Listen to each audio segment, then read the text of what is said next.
Hello, Hello. Rocky. How are you? I'm doing well. How are you tonight? I'm good. Good. S- Still, every time you think you figure out Zoom, they do something new and it's always a minute. They sure do. I keep saying you just need a teenager sitting by you the whole time to help you. Exactly. Exactly. So we still have I think 1 minute or, Hmm. yep, just about a minute. And I see Kathy and Linda and Margaret. See how many people show up tonight. I'm on the East Coast. For me, it's 7 o'clock. So it's not late, but not early. Well, I'm in Central Time Zone, so it's 6 for me. Okay. Still dark, right? Hmm.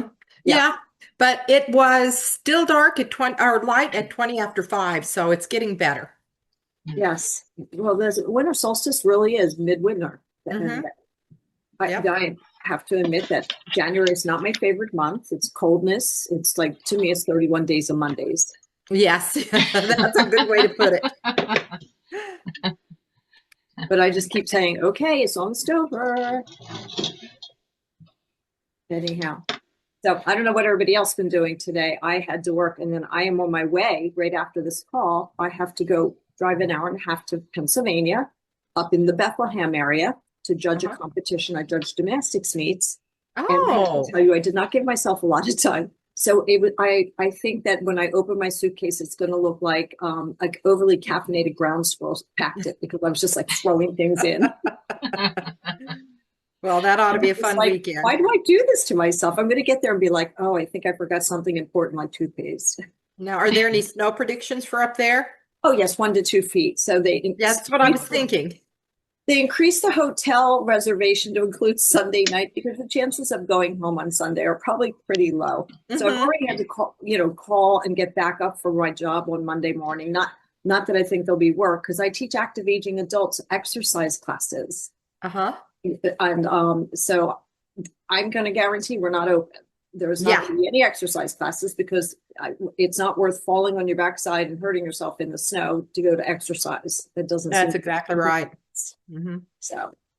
Yep. All right, so we are at 7:01, and I think everybody kind of has a feel for what I've been doing today. I would love to open the floor right now, and I'd like to start with people's wins. And remember, this does not have to be food or diet oriented. It can be any win because once again, we're looking for those glimmers to help keep the noise away. Well, I'd be happy to start. My glimmer has to do with abundance. And I got my running around this morning because, we're in central Missouri. We're expecting some of this 8 to 12 inches of snow. So I went and got my milk and things like that. And I've had kind of a nice low key day. And I noticed a secret, the secret, a movie that I hadn't seen. It's called Dare to Dream.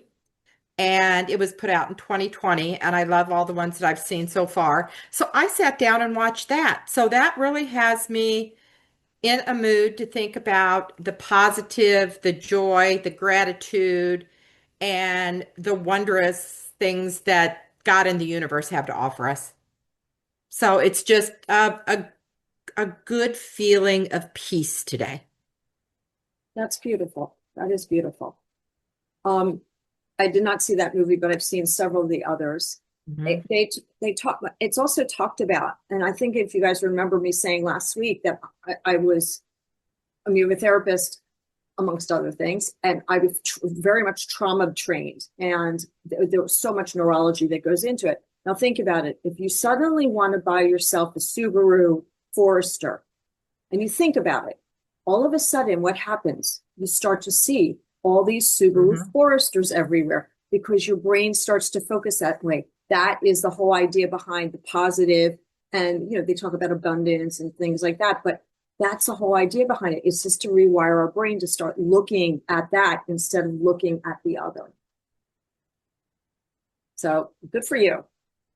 That's the kind of movie you can go back to when you feel like you need it too. All right. Does that anybody else? Anybody feels like Well, Kathy?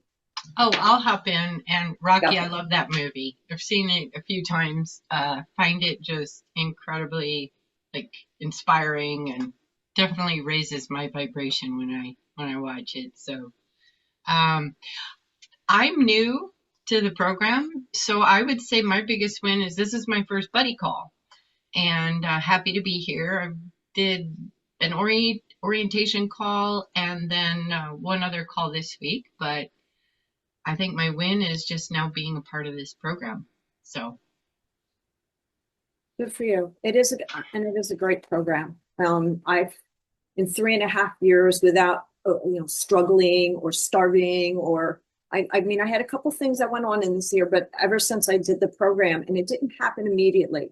Don't let me fool you. It's not like I went on Brittany, did the training and the these program and suddenly, lost 9,000 pounds in the same week.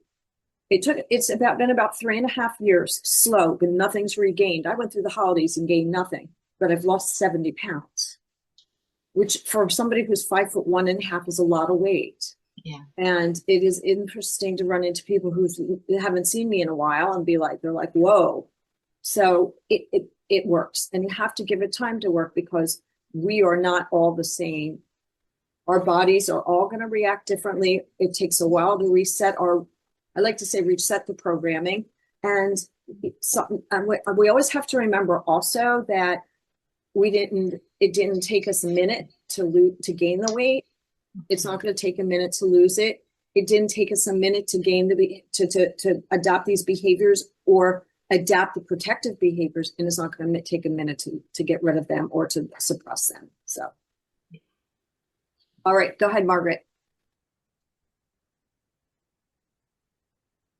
Are you still muted? There you go. I had a couple of things.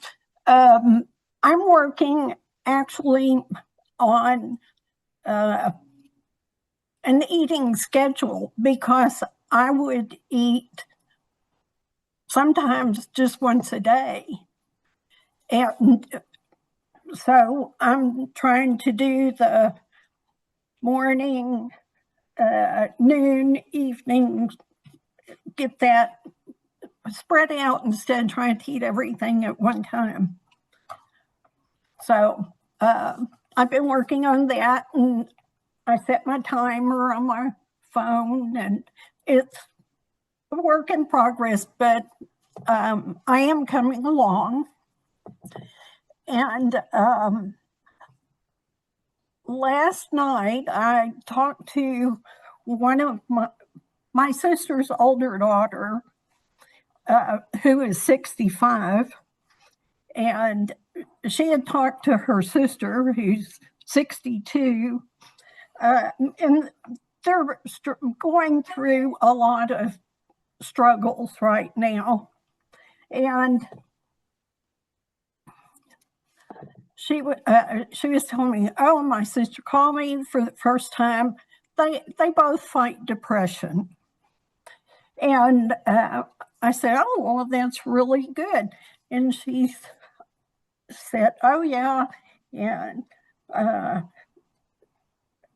my sister's working now, and she's going to need to buy a new car because her car is really run down, blah, blah, blah, blah, blah, blah. And just kept saying, oh, I keep telling her. And I said, Denise, do you know who you sound like? You sound just like your mother. Isn't that the way she used to talk to you? Oh my gosh.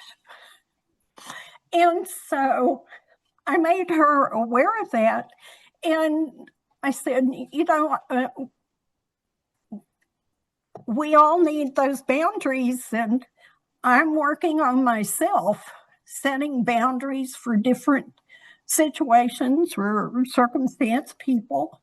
So just think about what you're doing, because my sister was very hard on her older daughter. And I asked her, why are you so hard on her? Well, she doesn't do what I tell her. really. So, but in the past, I try not to interfere, but I just had to speak up, and I thought, maybe I need to do that more and make people aware. You can set boundaries, and you get tired of listening to people tell you the same thing over and over and over and over. So for me, it was a personal thing that I shared that with them because I try to not get in their business. So, How did that feel when you said, when you told her that, like, that she was sounding like her mother? How did that feel for you? well, my sister used to do me the same way. So it was a win for me in that I acknowledged she used to do the same thing to me. And, I was always intimidated by that. So, Good. So you set a boundary a little bit, yes, maybe indirectly, but you did. yes. And my sister, who has passed on, is one of the people I have some anger issues with that I am working on. I have a whole list of people that I didn't realize how much anger I had. I think I just pushed it down and moved on and never dealt with it totally. I can believe that. I think women were taught to do that. We're taught to not express ourselves openly and tell people we're angry. I mean, I think it's better. I don't think I think that the children of the children now, the younger ones, I think they're getting better at expressing themselves, and you're not being told that, you shouldn't be acting that way. You're a girl. But I think that many of us in our generations were told that to suppress. So I'm so happy for you that you've recognized that and that you're working on it. Yes. Excellent. It is a work in progress. Yes. So. Yes, it is. And it's not straightforward. We like to think it's straight path, not always. Sometimes it's going to go like this a little bit. Yes. And it was a major thing when I realized, oh my gosh, I really have held on to a lot of anger that I thought I'd either dealt with or it didn't matter anymore. So evidently it still matters. Yes. It'll matter till it doesn't matter anymore, which is such a weird concept, but apparently if you sit with an emotion, typical emotions, unless you store them in your body somewhere, only last about 3 minutes. So if you can actually sit through that, recognize it, name it. This is anger. I'm feeling anger. And just sit and let it do what it's going to do. Pretty soon it's going to dissipate. Once it gets stored in your body, that's when it's hard to let go of. Right. And those emotions, you think, oh, I don't want that to control me. But until you let go of it, it controls you. It does. You're right. You're right. So even saying something as simple as I feel sad, I feel angry, I feel frustrated versus I'm sad, I'm angry, I'm frustrated, because now you've personalized it. Right. So being able to label it and not personalize it makes a huge difference. Okay. So good for you for all the good work. Good for you. Thank you. I appreciate it. Okay, Cindy. Hi. On that last thing you said before I share my win, are you saying to say I am feeling sad or I am sad?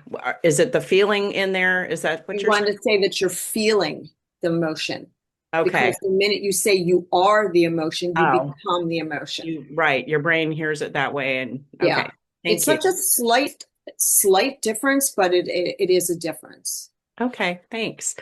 I still have not really dropped weight, but and I'm pretty new. I'm behind on some of the things and so forth. So I'm not too concerned. I'm trying to look at it for the long haul. But I have noticed changes for me unexpectedly this week. My mom had a 5 day, almost 6 day hospital stay. So I was at the hospital quite a bit, um, and I just, I know for me, I just instead of grabbing something, when I went to the cafeteria, I made healthy choices. I got salad bar, and I would come home and eat in between instead of, going downstairs and getting something. So I'm just trying, I notice I'm being more conscientious. Like I'm not just saying, oh, well, I normally go get this um, Yeah. something, I don't know, like a Starbucks coffee or a sandwich or something like that. Like I was trying to make better choices. So that's a small win for me, just being more conscientious. And I'm also trying to build in more protein, um, in different meals. I typically have not eaten breakfast for a while. I usually try to eat 2 meals a day, and I'm trying to eat some protein in the morning. Um, and anyway, so I'm being more conscientious about that. Um, and then I don't know if this is the right time. I have a question in the um, and if not, I can put it on the Facebook group too. But in the what happened last time, I was working with a buddy this week, and we're going to flip flop, and I was her listening buddy this time. Um, and the whole thing about the weight, what happened the last time you gained weight back. And I don't really have a specific thing that I feel like somebody said to me that was negative that made me not want to lose weight. And I've been trying to figure out that piece a little bit. I actually lost 23 pounds during COVID. I think it's because even though it was a very difficult time in the world, I probably personally was less stressed as many people were because we were maybe walking more and I don't know, doing, just not as over scheduled and things. So I don't know if you can speak to that or not. And if not, it's okay if this isn't the right time for that. I can put it out there on the Facebook group. Well, it's if you don't have specific thing, but you just said something that I noticed that you said, you lost weight during COVID, and Yeah. then you said it's probably because we were not on a schedule and it's over schedule. Yeah. So could that be what happened last time you went back to being very scheduled?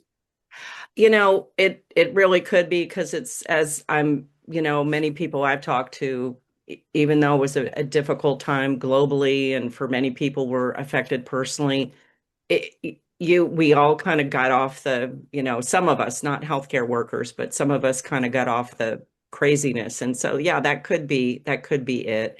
Um, and I have been caring for my mom since, she got here right before COVID. So, that's just a different stressor too. But I think, yeah, I mean, I think looking at that, I'm trying to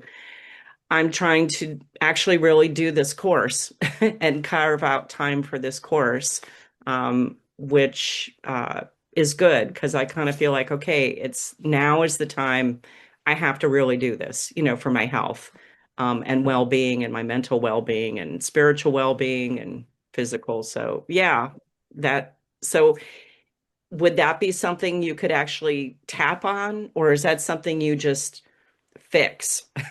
Like you say, no, That's I'm not going to both. do this. Because it's very easy to start. Many of us tend to be people pleasers, caregivers. Hmm. You're a caregiver. You said you're helping care for your mom, Hmm. and then suddenly there goes all your self-care time. So being able to tap away the guilt of finding time for self-care and taking care of your weight, taking this course, doing what you need to do to bring yourself back into a state that you feel the healthiest, that's self-care. Don't let Hmm. anybody tell you it's anything else. It's not vanity, it's self-care. So yes, Okay. tapping on that, because I know personally from myself and many, many, many friends and clients that I've worked with, that when you start taking time for yourself, there's a lot of guilt. There can be a lot of guilt. So tapping through that could definitely help prioritize yourself, at least at certain times, a little bit better and not feel so bad about it. Okay. And so again, you're sort of starting out with presenting the problem, like in spite of feeling this way about, Even though I feel like taking time for self-care is selfish, uh-huh. I I see. I totally and completely understand why I feel this way, and I'm open to looking at it a different way. I mean, you want to put the problem out there, and then you want to say, even if your mind is fighting it, you want to tell yourself, I am open to looking at it in a different way. I'm open to options, so that Okay. you start opening up the possibilities. Okay. Yeah. Okay. Well, and one other thing that just occurred to me as you were talking is I have contacted an agency to try to just help a little bit for her to come in while she's recovering, and it was very weird. I had weird emotions about it after, because I met this woman this morning and she was delightful, and I think she can do some things around the house to help my mom and just kind of, and I really had mixed feelings about it. Like on one hand, I was glad, but on the other hand, I was like, oh my gosh, I'm letting go of, control of that. So maybe in a way that's like starting to set a boundary and saying, okay, I need some help with this and I want what's best for her. And it's okay to want what's best for me too. So, Yeah, anyway, I think that, first of all, like, again, there's so many statistics out there that talk about caregivers and how absolutely how far down their health goes when the whole caregiving journey's over, unless they take care of themselves. So caring for yeah, the caregiver, you have to do this for yourself as well. Absolutely. And yeah, I think a lot of us have been very surprised at how suddenly we're parenting our parents, yeah. how much work it is. Yeah. So I don't know what you're going through. I know we used a place for mom, that we went through the site, a place for mom, and we have had a lot of good success with that site. They just offer you choices and put you in contact with people, agencies, Okay. etc. So I mean, they're not pushy. There's no fee. And it really does give you a clearinghouse of information based on your area. Okay, that sounds great. I think you've seen the I TV wrote that. ads. Yeah, I Yeah, wrote that down too. yeah. Yeah, she's amazing. She's going to be 95. She's an artist. She's still Wow. doing her art. Her neck is down, but she's like, she's a trooper. She's like, Good for her. Good for her. she's May we going, all make it to 95 or I beyond. know. I know. God willing. So I keep anyway. saying I'm going to my 99th birthday wearing a tiara without bobby pins, because I'm going to hold on to my posture. There you go. Have goals. We can have goals. Yeah. All Yeah. right. Thank you. Thank you. Linda. Hi. Hello. My win is I started exercising this week. Woo. My insurance allows me to have silver sneakers, and it doesn't cost me anymore. Mhm. And the exercises are really according to however your ability is. So I'm starting out with 15-minute exercises, and I'm trying to just stretching right now. Stretching. Today I did a little bit of weights. So yeah, it gives me ability to mix up what I'm going to do. So I'm trying to get back into exercising. I did it last year, and I it kind of fell away back in the fall, but I'm trying to get back into it again. Good. So that's my goal. Good. That's a positive. So just, can I ask you a question? Sure. You say you're exercising. Uh-huh. What is the ultimate outcome from the exercise? What do you want to get out of the exercise?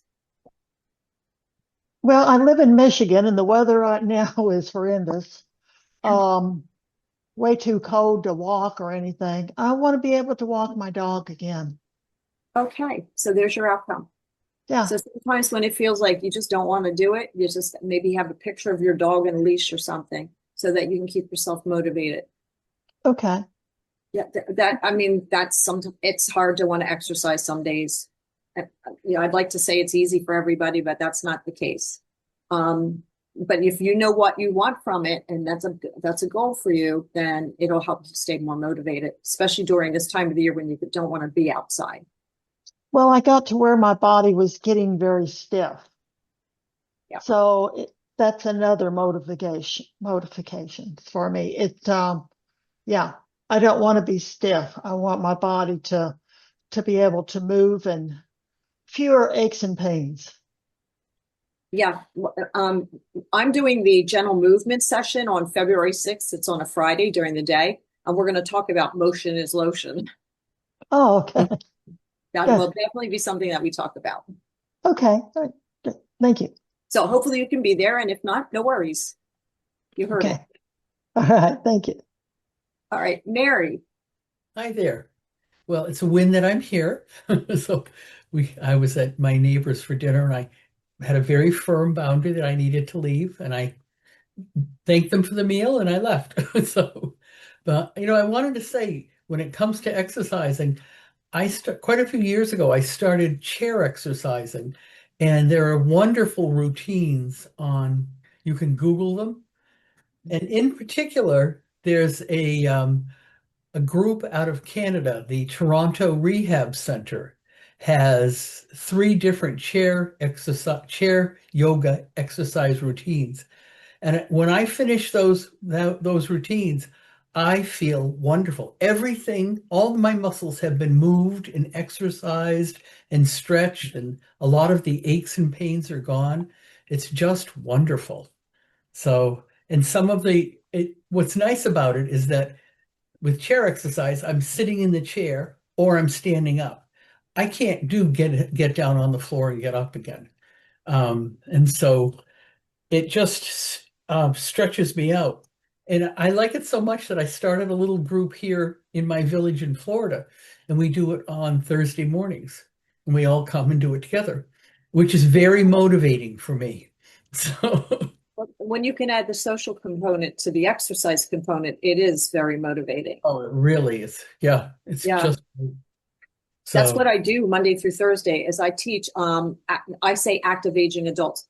I refuse to call it seniors. I'm sorry, I won't do it because there's all these different levels in there. I have from like somebody who's, 55 coming in with 90-year-olds. So Yeah. we don't say senior, we say active aging adults, but we never go to the floor.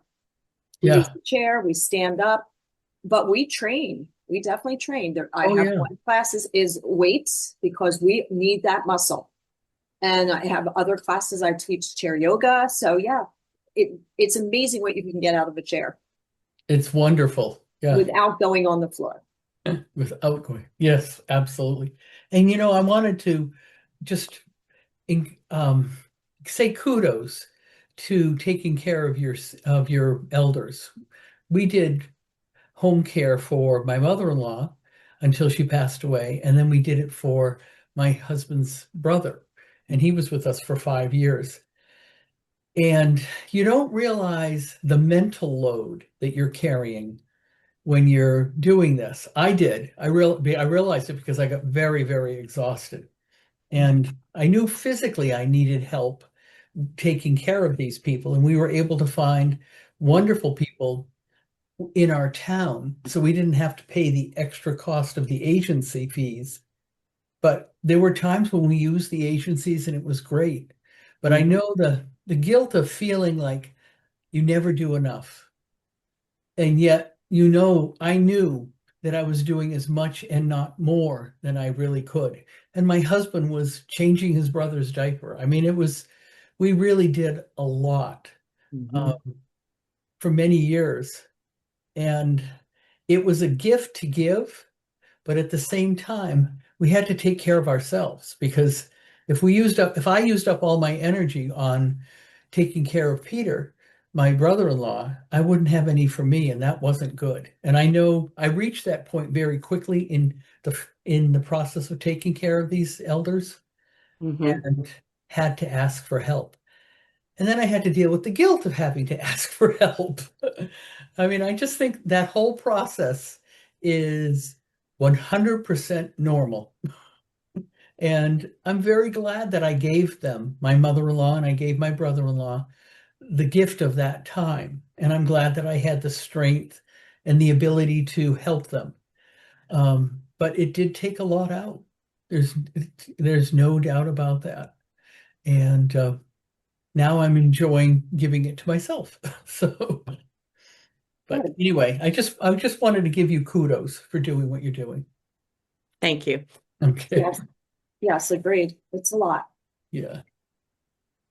Does anybody have anything else they'd like to contribute? I would like to do a short meditation then before we go into, if anybody has any issues, they're going to bring up things that they'd like to talk about after we did the positives. So if you guys want to just settle yourself into a comfortable position, if you'd like to turn your camera off while you're doing this meditation, that's okay with me, because sometimes people feel a little weird while they, with their eyes closed in front of a camera.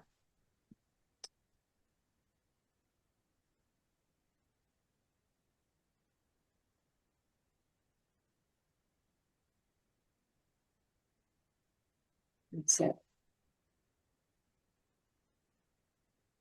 So just start by letting your body find a very comfortable position. Either seated, you can recline back a little bit, maybe have your feet on the ground so you feel grounded.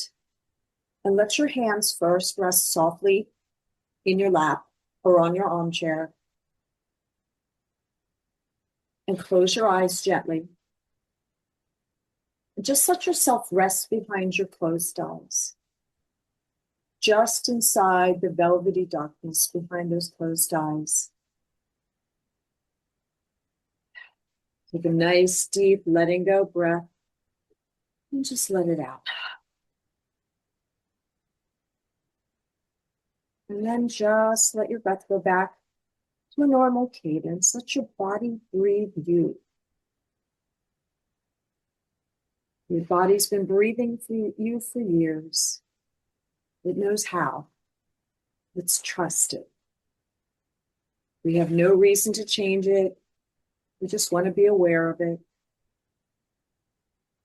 Notice that gentle rise and fall, the belly and the chest, and the quiet rhythm of you.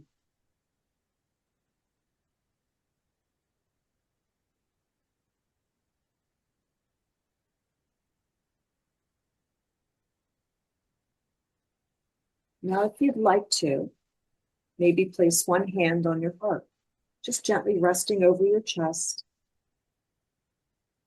And imagine breathing in and out through your heart.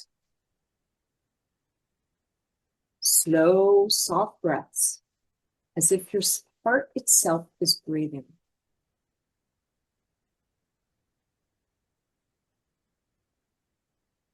Inhaling slowly through your heart. Exhaling gently through your heart. Let your breath become smooth and steady. In through the heart. Out through the heart.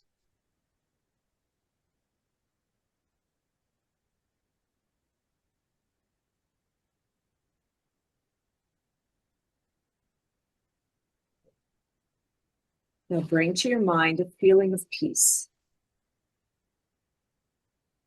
A moment, no matter how small, when you felt secure, protected, calm, peaceful.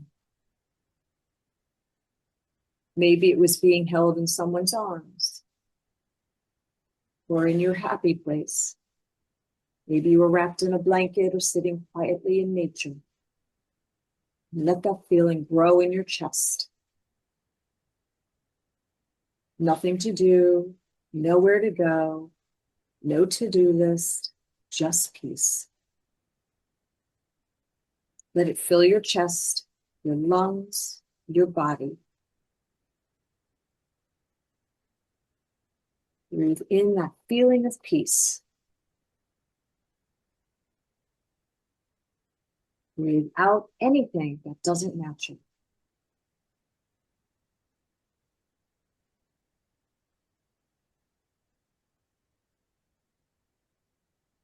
And maybe you'll say gently in your mind, at this moment, I feel peace. My body is peaceful. My breath is peaceful. I am held. I am grounded. I am peaceful. Let that truth soak into every cell of your body. You are peace here and now. There's nothing else to do, nowhere else to go. There's just this breath and this sense of peace.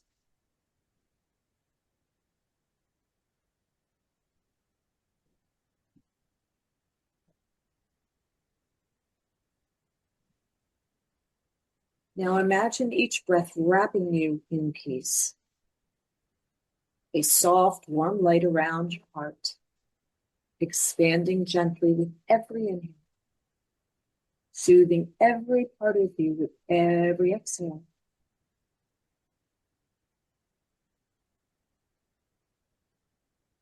You're finding your rest to be peaceful. You're just able to be. You're just able to feel peace.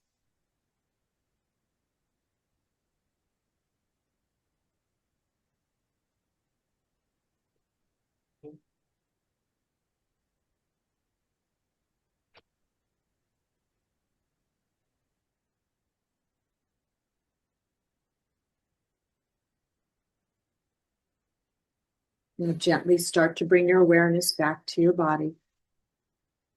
Take a deep letting go breath one more time. Exhale out anything that no longer feels peaceful to you.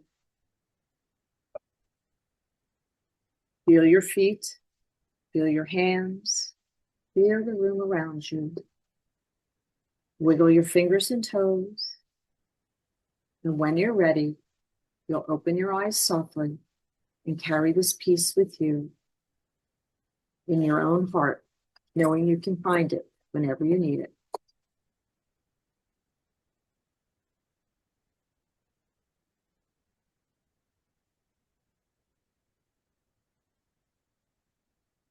Are we still awake?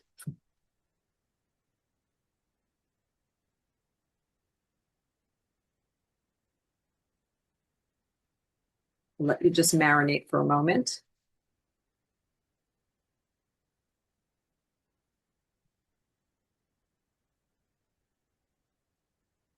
And when you come back, maybe you can just put your camera back on if you'd like to.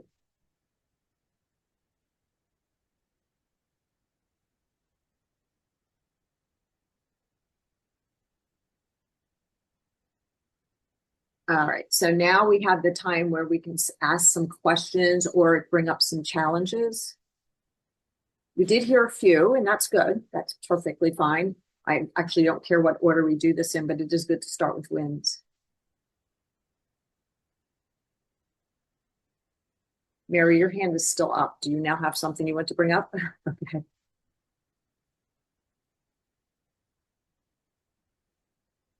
Thank you, Margaret. I've done a lot of training on meditations for sure. So there is a question in there about the chair videos, whether they're free or have a cost. The ones I know of are free. And they have them on they're on YouTube. You can Google them. And actually, maybe I'll talk to Brittany and maybe we can curate a list of different ones that are available out there. And I can maybe put up the list when I do the exercise presentation on the 6th. Because it's good to have a nice a variety, because everybody's at different levels. And sometimes you're just not in the mood to do that much. You want to do something small. Sometimes you want to be big. So good to have options. What time is that on the 6th? Oh, Do you know? I think it's 10 o'clock in the morning. Okay. Yeah, I had to think for a moment because at first they were saying 7 a.m. and I was like, oh, okay.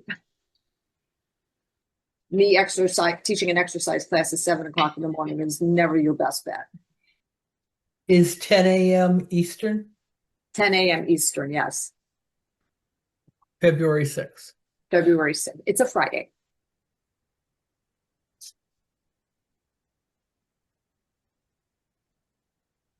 I think And we'll you've go got a with couple some here of that them. are being that are scheduling you. Okay. I think you've got a couple of us here that are going to schedule that. Okay, fantastic. It would be great not to teach to an empty camera. But it won't be a straight full hour of exercise either. Trust me, there'll be a little bit of discussion because Yeah. not every exercise is for everybody.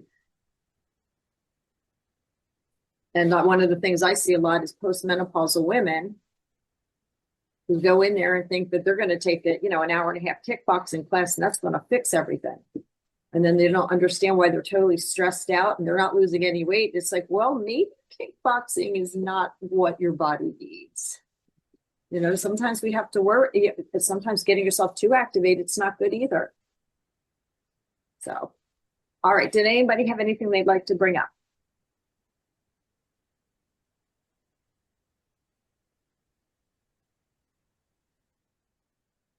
No, we did a good job in the beginning of class then, of our session, because everybody's quiet. So if you don't mind, what I would like to do is I have a tapping script I'd like to go through we are coming into that time of the year. First of all, the weather is just wonderful. That's sarcasm, by the way. I mean, I'm looking at, they say 1 to 2 feet around, where I am. And I'm like, oh, we haven't seen that kind of snow in years. So we're all going to be inside and it is going to be very challenging not to want to hit the pantry or the refrigerator or the junk food. So do yourself a favor when you go out and buy all the milk and all the eggs and all the bread, because everybody's doing it right now. Try to stay away from the junk food aisle because that's just so tempting. But I would like to do a script for overeating and junk food cravings, the things that we all fuss about that we do. So, and it's hard, you look at a thing of chips and it's really hard to walk by and not grab a couple. In my case, I've got candy canes still sitting, the green ones, not the red ones. I like the green ones. And I've got a whole thing sitting there and I just keep walking by them. And I'm like, these things just have to leave. They just have to leave the house because I'm going to start taking one at a time until they're gone. So, and it's very tempting. It's just a thought, but possibly a script on going into a grocery store and sticking to the outer edges where you've got your produce, your protein, your milk, your frozen eggs. Yes. Yeah. Because we all know that once you hit into another one of those rows, it's like, look, it's ho-hos or whatever it is these days. Right. Avoid the center. Don't go down the center aisles.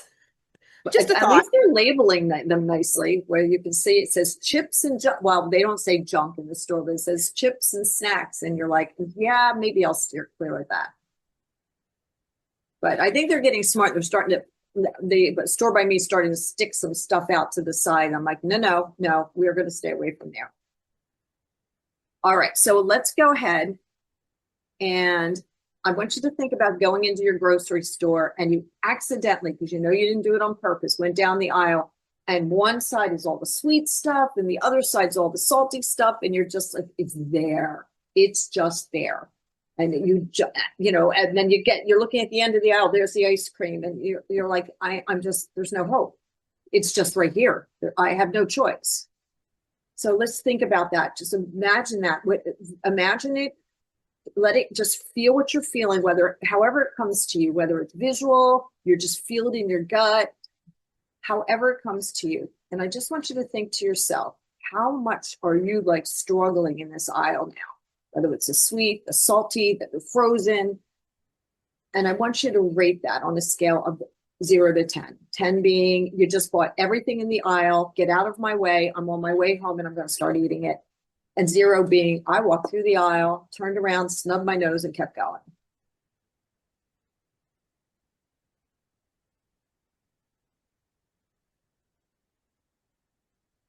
Now, how do you feel about it?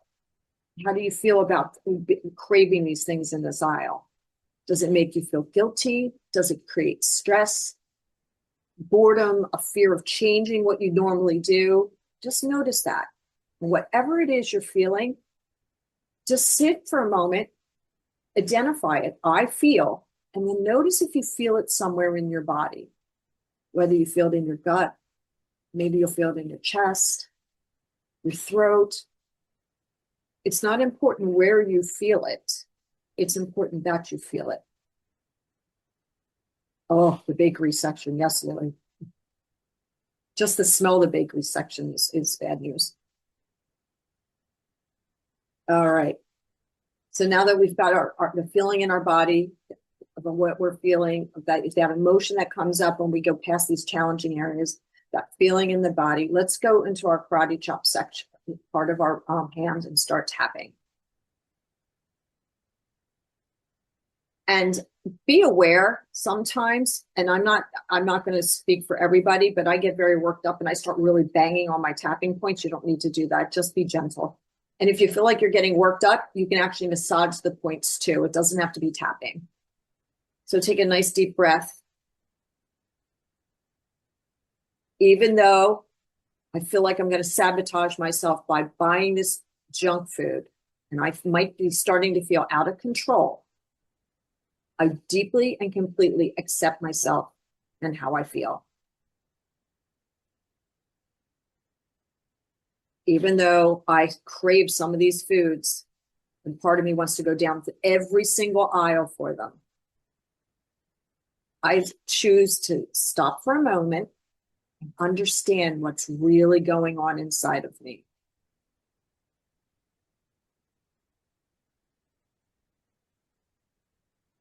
Even though I know these choices will not support my health or goals, and it's so challenging to not go into those aisles, I honor where I am in my journey, and I'm open to changing this pattern.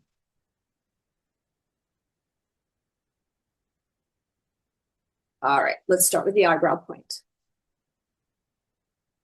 I see these aisles of food that I crave. It's so strong and hard to resist. Side of the eye. I want to reach out and grab things off the aisle, even when I know I'll regret it. Under the eye. This is almost a form of self-sabotage, and it kind of makes me feel stuck and frustrated. Under the nose. It's like a part of me doesn't want to succeed, or like the store doesn't want me to succeed. The chin. Maybe I've just been taught that these foods will help soothe something deeper. Collarbone. Maybe they're depending on me feeling stressed, feeling bored, or trying to avoid something. Under your arm. I've done this before. It feels somewhat automatic to go down these aisles. Top of the head. And I'm tired of this cycle, and I'm tired of how the stores do this. I'm ready to break it. Eyebrow. So what am I really hungry for? Is it really this food that doesn't serve my goals? Side of the eye. Am I hungry for comfort? Am I hungry for control or a break from my feelings? Under your eye. I may have used food to cope in the past to fill a space inside of me. Under the nose. And I've judged myself for it just about every time. And now I feel like the store is trying to take advantage of that. Chin. But I am human, and I have done the best with what I had. But I can change what I'm doing. Collarbone. I choose to stop before I go through these aisles because I don't want to feel like I'm punishing myself with food and guilt. Under the arm. I can soothe myself in healthier ways, and I can stick to the outside aisles of the store where the healthier foods will make me feel nourished and less guilty. Top of the head. I give myself permission to listen to my true needs and not buy into the hype. Eyebrow. I'm learning that I can trust myself. and that the marketing does not have to affect me. Side of the eye. That every bite and every choice that I take out of the store can be a choice, not a compulsion. Under the nose. I'm sorry, under the eye. I forgot the eye. I release the belief that I always mess this up, because I don't always mess this up. I know better and I will do better. Under the nose. I'm worthy of feeling good physically and emotionally. Chin. I can buy the healthier foods without hurting myself. And I can enjoy them without the guilt. Under the collarbone. I can eat and nourish myself with love, not with guilt or fear, and without filling the pockets of people, of companies that don't care. Under the arm. I am creating a new pattern, gently, step by step. Top of the head, I choose nourishment. That's not sabotage. I choose freedom. And let's take a nice deep breath all the way in. Exhale it out.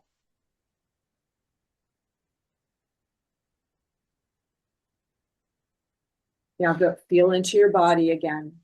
The emotion, how do you feel? Are you still feeling that same emotion about going through those aisles? And what is your urge to go into these aisles? Has it changed? Good. So somebody says a 3.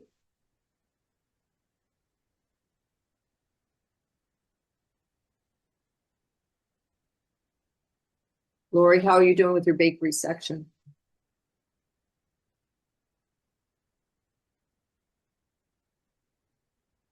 Good.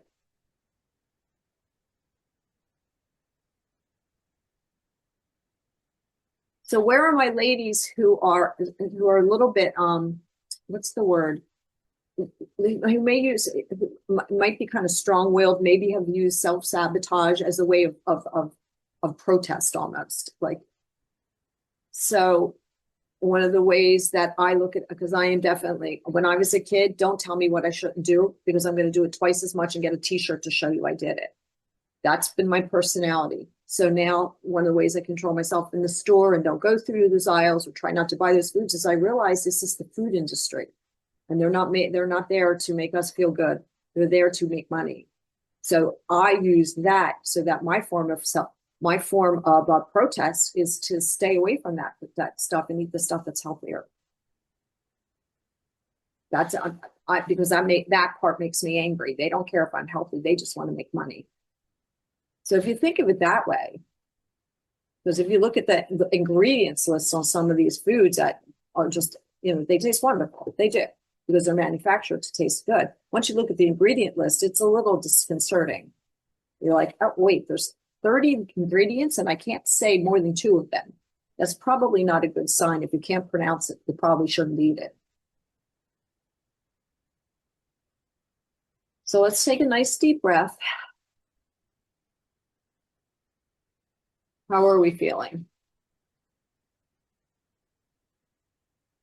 Let's just stop for a moment and visualize going back into the supermarket. And you're coming up on your own personal, whatever aisle it is that makes you feel most tempted. Yeah, that's most tempting. And just notice if you start to get these feelings again.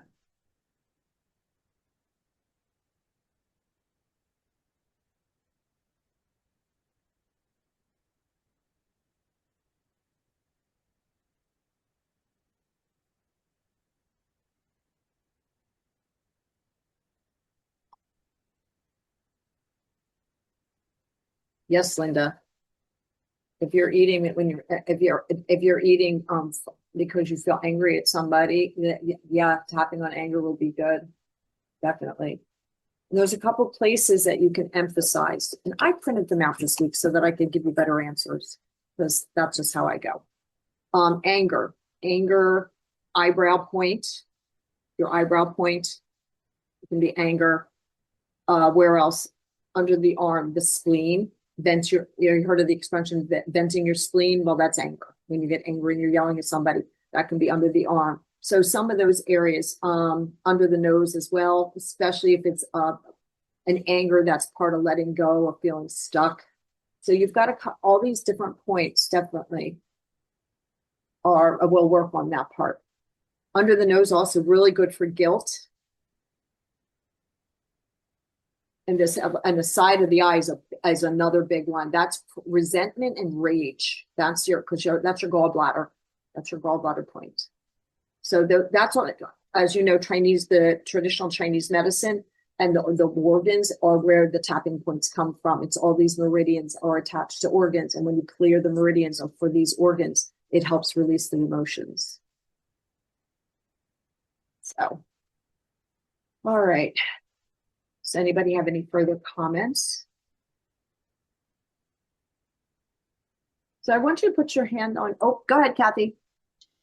Oh, thank you. I just had a clarifying question. As we were Sure. going through the tapping, just wanted to confirm, are we just listening to what you're saying, or are we also trying to repeat it? You can do both. You can Okay. silently say it to yourself, or you can repeat it out loud. Okay. And I'm going to tell you one of the most amazing parts about tapping is even if you're not tapping and if you're not verbalizing or you're even leading somebody else, Mhm. it helps you heal too.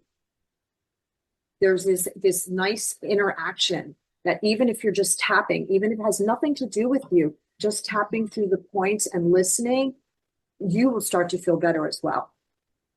So whether you say it verbally, say it to yourself, or just tap, you're going to get it. It's like a vicarious type of thing. It's pretty special. Okay, awesome. Thank you. And just one more. What did you say this side of the eye was good for? Side of the eye is the right here. I have glasses on, so sometimes it's not clear, and I can't see if I don't wear them. So, and I can't wear contacts. So that's my thing where I got to move the glasses around. So side of the eye is the gallbladder. Yeah. And it was good for what emotions? Sorry. Resentment, indecisiveness, and rage. Okay, great. Thank you. Yeah. And there's one point here that they did that I know about from I've taken a couple different trainings in different types of tapping, not just Brittany's training, but I did the clinical EFT, and I've done EFT, like one even a little further. There's a couple other points right out here. If you feel, go down. We have the collarbone points here. If you reach out and you push down, we call it the sore spots. That's your lung meridian. And that one is really good for grief. For grief, yeah. When something makes you sad. I actually taught my granddaughter, she gets sad about things. She's 5. And I taught her the butterfly tap, which takes her hands and she taps her lung points. So she does her little butterfly tapping. Sometimes it looks like this, and I'm like, no, nice. But yeah. And if you can teach little people tapping, it's wonderful.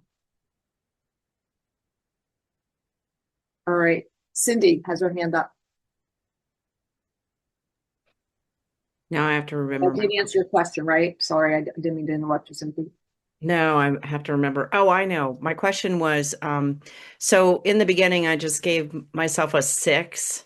I wasn't really triggered in the store scenario, but what I did realize is that, with snow coming and you want a little treat, stuff like that going through my head, that I would feel deprived if I didn't have it. And I'm just wondering if you can suggest where to take that. Then you have to, if you're feeling a sense of deprivation, what are you linking it to? Is it linked back to specific events in your childhood? And then is it linked to people? Like, do you remember having snow days with your siblings and you're all drinking hot chocolate? Not that a cup of hot chocolate is going to ruin anybody's day, especially if you make it and it's relatively low impact. But Right. But if you're linking it to, then you would do ball of light. Okay, like a positive emotion, but if it's deprivation, like a negative thing, maybe just having to Yeah. do that I forget what it's called, the the echo tapping where you, Echo tapping, Where yeah, you- especially if it's associated with somebody, like a negative experience with somebody, where you would even go into your inner child. You bring Mhm. your little girl and have her come out and do some healing process with somebody. okay. Because sometimes it's hard to know what the trigger is, you know. Yeah, it so takes a while sometimes. You know, sometimes you have um, to dig down. And I've worked with people even with hypnosis, and sometimes it's taken 3 or 4 sessions to actually where they're like, "Whoa, I didn't even remember this happened," and that there it is. But it's taken a while because Mhm. these things are very, very deep. So Okay. yeah, if you start to feel the feeling and like that, I'm feeling deprived. Why are you feeling deprived? Like, try to sit there and sit with that feeling and see what comes up, because it may Okay. surprise you. It could be something that's totally what you're not expecting. Okay. Yeah, that's great And advice. if Thank you you. feel like you're not safe, come out of it and work with somebody on it. Okay. All Always right. err on the side of safety. Okay. Thank you. You're welcome. All right, so I think that's everybody. We are at 8 o'clock. I would love to leave you with this. You may have heard me say it before, and I'm going to say it again because I love it. A diamond is a simple piece of charcoal that learned to handle its stress exceptionally well. Everybody go sparkle this week. All right. Have a wonderful night, and thank you. Drive safely. I will. Thank Bye. you. Thank you.